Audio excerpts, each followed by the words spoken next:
Bizim dinlə tanışdığımız cavanlıq dövründə 15 yaşda sənə deyib vacibdir hər şey. Bu dövr dinlə zidd ola bilər. Bəzi adamlar, cavan oğlansan, şükür tapmırsan, gelirsən, namaz qılırsan.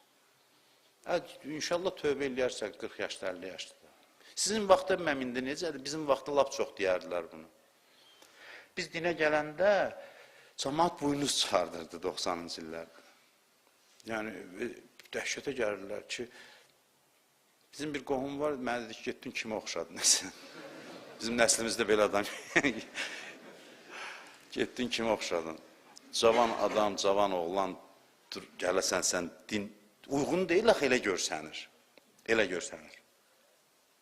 Əksinə amma, biz dinlə gəncliyimizdə tanış oluruq. Və bu xüsusiyyətlər ki, gəncliyimizdə var, tam dinə uyğundur. Bizim elə o dövrdə dinə ehtiyacımız var. Və Allah da bu xüsusiyyətləri bizə elə ona görə verib ki, biz Allaha doğru hərəkət eləyək. Bu xüsusiyyətlərdən düz istifadə olunmayanda bunlar maniyə kimi görünə bilər. Bu tərbiyənin səhvliyidir. Arzu niyə cavanlıqda çox olur? Arzunun ziyanları və xeyirləri haqqında danışaq. Gənclik arzuların zirvədə olan dövrüdür. Onlardan necə düzgün istifadə eləyək, necə səhv istifadə eləmək olar? Bunlardan danışarıq da indi görək, vaxt imkan verdikcə. Arzu nə deməkdir? Arzu nə deməkdir ümumiyyətlə? Arzu, bax belədir, bunu belə tərif eləmək olar. İnsanın gələcəkdə əldə etmək istədiyi istəklərə arzu deyilir. Gələcəkdə əldə eləyəcək, çatacaq. Bu istəklərə arzu deyilir. Xüsusiyyətləri nədir arzunun? Arzuların xüsusiyyəti budur ki, arzular nəhayətsizdir, sonsuzdur. Hədisdə də var ki, əl-əməl la qayətəlləh. Əməl sözü ərəb dilində arzu deməkdir. Bir var aynlə əməl, bu elə bizdə olan əməldir. Bir də var həmzə ilə olan əməl. O əməl arzu deməkdir. Əl-əməl la qayətəlləh. Arzuların sonu yoxdur, nəhayəti yoxdur. Əvvəldən səbrim çatmır. Qoy arzunun bəndəli ilə əlaqəsini bir cümlə ilə də deyim, sonra yenə qayıdarıq. İnsan sonsuz olan Allah üçün yaranıb, düzdür? Allah sonsuzdur. İnsan onun üçün yaranıb, düzdür? Arzuları insanın ona görə sonsuzdur ki, o sonsuzluğa uyğun olsun insan. İnsan sonsuz olana can atır deyə arzuları da sonsuzdur. Bax, belə bir əlaqə var. Yaradılış məqsədi ilə arzular arasında. Yaradılış məqsədi Allahdırsa, Allah sonsuzdur deyə arzularımız da sonsuzdur. Arzularımız da sonsuzdur. Bu dünya arzularımıza cavab vermək iqtidarında deyil. Ay cavanlar, sizə müraciət edib deyirəm, Əli əleyhissalamın dilindən. Sizin ürəyinizdə olan arzuları qarşılamaq gücündə deyil bu dünya. Bu dünyadan gücündən artıq gözləməyin, əvvəldən sizə deyirəm. Sonra pis olacaq yoxsa. Qoyun, bu acı reallığı sizə deyim. Dünyanın reallıqlarına baxanda arzuların əksidir. Bu dünya bizim arzularımızın əksidir. Bunu bilin. Əslində insan niyə xəyalpərəst olur cavanlıqda? Cavanlar xəyalpərəst olar da, düzdür? Bilirsiniz niyə görə? Baxır reallıqlara, görür ki, arzuları bu dünya mənə verməyəcək.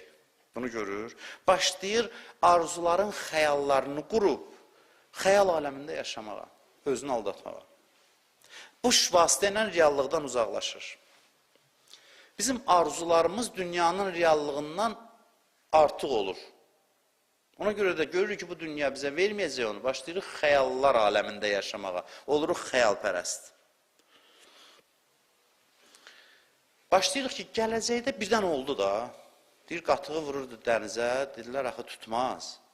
Dəniz bütün qatığa çevriləcək, bir də onun alveri ilə məşğul olacaq. Dedilər, olmaz, dedi, amma olsa nə olar?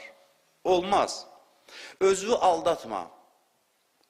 Cavan buna üstünlüyü verir ki, bu acı reallıqdan qaçmaq üçün yalandan birdən oldu da, belə deyib, xəyallar qurur özü üçün. Biz görürük, bu dünyanın reallığı acıdır, gələcəkdə çata biləcəyimizə ümid eləməklə yaşayırıq. Bu ümidlər bizə həyat verir.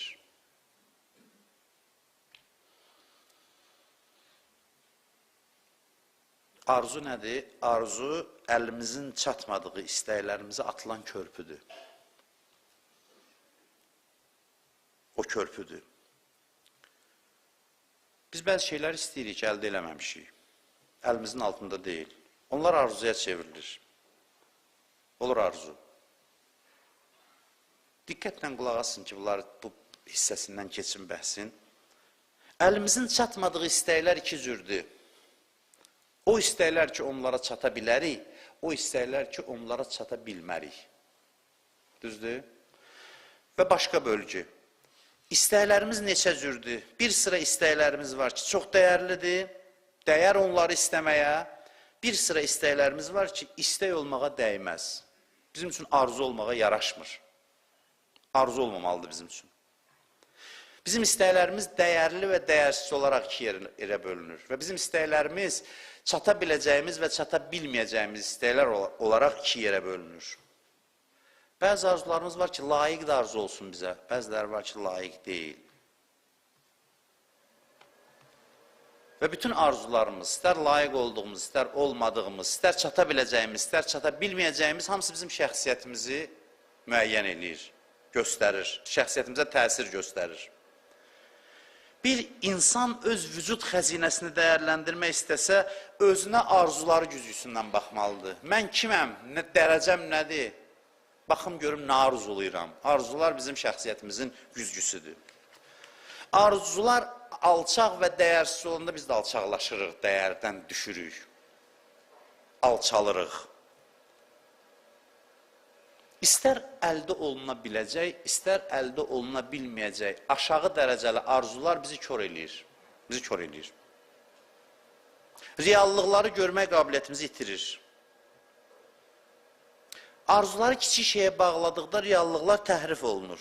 Zamana baxışımızda səhvə düşər oluruq. Ömür zamanı başlayıb bizə uzun görsənməyə. Adamlar real ömrü qədər yox, arzuları qədər yaşayır düşüncəsində. Bu da səhvdir.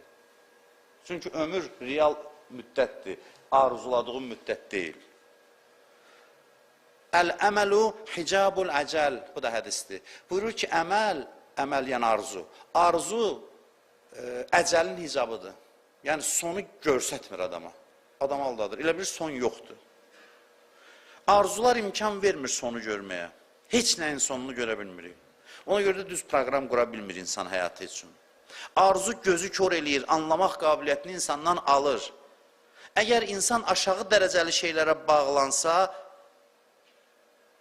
çatacaqsa da o arzulara, yenə də həqiqəti təhrif edir onun gözündə. Biz bəzi şeylərə dəqiq çata bilməyəcəyik. Bilirsiniz bunu? Biz bəzi şeylərə dəqiq bilin ki, çata bilməyəcəyik. Amma çox istəyirik çatmaq. Elə bilirik ki, çatacaq. O bizim yanlışlığımızdır. O qədər istəyirik ki, özümüzü aldadırıq. Elə bilirik çatacaq.